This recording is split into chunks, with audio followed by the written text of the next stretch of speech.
Hi மக்களே, இன்றைக்கி எதை பற்றி பார்க்க போகிறோன்னா விளாம்பழத்தை பற்றி தான் பார்க்க போகிறோம். இந்த விளாம்பழம் எதுக்கெல்லாம் நல்லதுன்னு பார்த்துடலாம். நம்ம இதயத்துக்கு ரொம்ப நல்லது.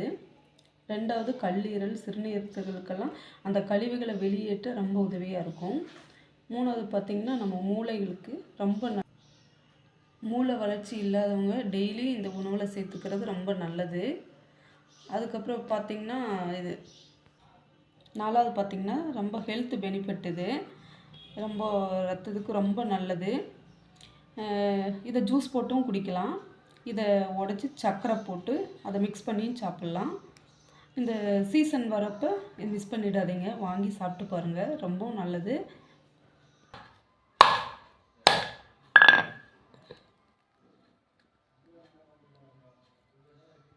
சூப்பராக இருக்குது, ரொம்ப நல்லா இருக்குது பாருங்கள். பழுத்த பழம் தான். நாங்கள் இதுக்கு முன்னாடி வாங்கின பழம் வந்து கெட்டு போச்சு. அது என்னென்னா காயாக இருந்திருக்கு தெரியல. நீங்கள் எப்பவும் வாங்கினீங்கன்னா இதை நல்லா இப்படி சுரண்டி பார்த்தீங்கன்னா ஸ்மெல் பண்ணி பாருங்கள், நல்ல மணமாக வாசனையாக இருக்கும். அந்த பழம் நல்லாயிருக்கும். அப்படி பார்த்து வாங்குங்க. நல்லா வெயிட்டாக இருக்கக்கூடாது, ஓரளவுக்கு இருக்கணும். நல்ல வாசனையான பழமாக பார்த்து வாங்கிக்கோங்க, இல்லைன்னா வேஸ்ட் ஆகிடும். இப்போ இதை சர்க்கரை போட்டு கலந்துக்கலாம். ஒரு ஸ்பூன் ஒன்று எடுத்துக்கோங்க. ஸ்பூன் எடுத்துகிட்டு உள்ளே இருக்கிறது இது தொட்டி மாதிரியே தான் இருக்கும், நம்ம தேங்காய் தொட்டி மாதிரியே தான். அதில் உள்ளே இருக்கிறதெல்லாம் எடுத்துக்கலாம், இந்த ஊனெல்லாம் எடுத்துக்கலாம்.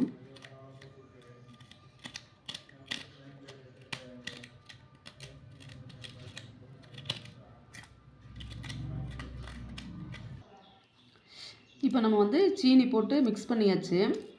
நீங்கள் சீனி போட்டுக்கலாம், இல்லை நாட்டு சக்கரை வேணாலும் போட்டுக்கலாம், அது உங்கள் விருப்பம் தான். ரெடி ஆயிடுச்சு, நம்ம சாப்பிட வேண்டியதுதான்.